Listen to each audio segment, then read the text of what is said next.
किताब मुकद्दस में से यर्मिया की किताब के 47वें बाब की तिलावत। खुदावंद का कलाम जो यर्मिया नबी पर फ़लस्तीनियों की बाबत नाज़िल हुआ, इससे पेशतर के फ़िरौन ने गज़ा को फतह किया। खुदावंद यूँ फरमाता है कि देख शिमाल से पानी चढ़ेंगे और सैलाब की तरह होंगे और मुल्क पर और सब पर जो उसमें है, शहर पर और उसके बाशिंदों पर बह निकलेंगे। उस वक्त लोग चलाएंगे और मुल्क के सब बाशिंदे नाला करेंगे।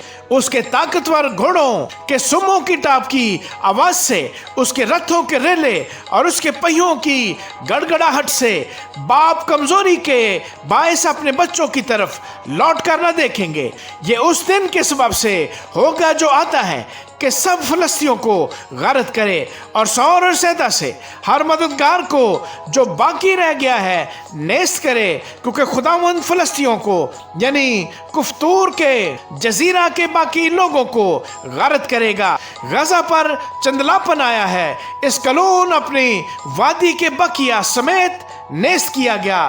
तो कब तक अपने आप को काटता जाएगा? ऐ खुदावंद की तलवार, तू कब तक न ठहरेगी?